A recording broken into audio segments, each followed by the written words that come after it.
गुजारिश कर रहा हूँ रोशन तारा स्कूल दादू जी हमारे शागिर्दानी अफशा सोलगी के तो वशा अब्दुल लतीफ बेटा शायरी थे तकलीफ पेश करे नालो अफशा मुस्तफा सोलंकी आहे ऐं सते क्लास जी शागिर्द ॼाण आहियां। मूंखे हिते रोशन तारा हाई स्कूल दादू जी तरफ़ां तकरीर करण जो मौक़ो मिलियो आहे। हिते सिधा जा अॻवाणी सिंध जी कुंड कुंड मां आयल वाहन मां जेके बि टीचर्स ऐं शागिर्द आहिनि उन्हनि खे मां पंहिंजी तरफ़ां अस्सलाम वालेकुम चंदसि। जीअं त मुंहिंजी अॼु जी तकरीर जो उन्वान आहे शाह अब्दुल लतीफ भिटाई जी शाइरी जा अणपासाइता रुख। मां शुरूआत कंदसि शाह साहब जे हिन बैत सां। चए थो कथ सड़े पन सड़े सड़े साओ गाह कथ सड़े पन सड़े सड़े साओ गाह जिन रिझायो अल्लाह तो न चेतन के। जनाब सदर दुनिया अंदर केतिरा शाइर अदीब सियासतदान साइंसदान ऐं ॿियूं केतिरी शख़्सियतूं थी गुज़रियूं आहिनि जिन पंहिंजी क़ौम सां गॾु दुनिया अंदर पंहिंजो गान ऊचो कयो आहे ऐं तारीख़ अंदर पंहिंजनि ख़िदमतनि ऐं कारनामनि ज़रिए पंहिंजा अणमिट नक्श सॼा आहिनि। अहिड़नि अज़ीज़ शाइरनि में शाह अब्दुल लतीफ भिटाई बि हिकु आहे। लाखेड़ो लतीफ भिटाई घोट बिट जने समेत केतिरनि लक़बनि सां मशहूर अहिड़ो अज़ीम ऐं ॾाढो शख़्स हिन सरज़मीन ते निर्वाह थियो ऐं ॾिसंदे ई ॾिसंदे पंहिंजी शाइरी वसीले दुनिया में ई छाइजी वियो।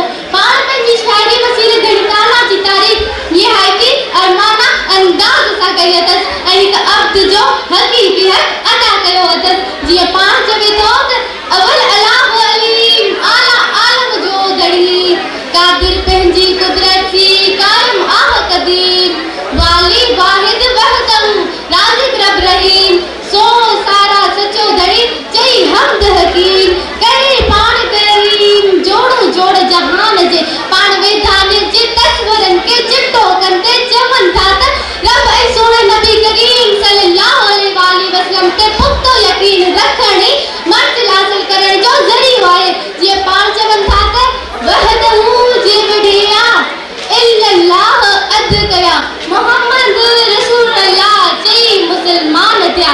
भिट घणीअ अमली ज़िंदगी में अगराई का मना कयो आहे छो त उनमें नुक़सान ही नुक़सान आहे।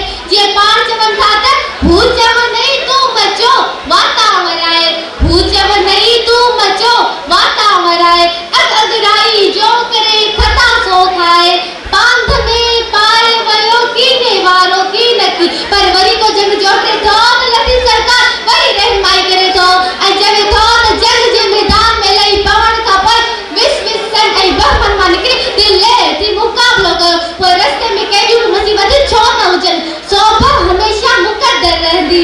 जीअं पाण चवनि था त सूर्या मरी सोभ थे त दिल जा वहम विसार हण बाला विण भाकुरे आदि धार धार मथा तेख तरार मात मतारो थिए लतीफ सरकार बुज़दिली के मेड़ो समझी औरत जेका बजाए कमज़ोर आहे उन जो वर जेको जंग जे मैदान में विड़ी रहियो आहे उन लाइ त अहिड़ा त लफ़्ज़ इस्तेमाल कया आहिनि जो हर औरत उन ते फ़ख़्र महसूस कंदी। जीअं पाण चवे थो भॻवाऊं मचवा मारियो त विसहां कांध मुंह में धकड़ा सेकिंद सुआ टापड़ लज मरा जे हूं दस फुट में मतलब त हू जंग जे मैदान मां भॼी करे जान बचाइण के मेड़ो समझे थी उन जे भेट में मुंह ऐं सीने जे ज़ख़्मनि खे सेकींदे ख़ुशी महसूस करे थी। जनाब आला सुहिणो लतीफ एकी ऐं पीर जो शाइर आहे। वलर में वेंदड़ पखियुनि जो मिसाल ॾे इंसाननि खे एकी ऐं ॿधे सां ज़िंदगी गुज़ारण जो दर्स ॾिए थो।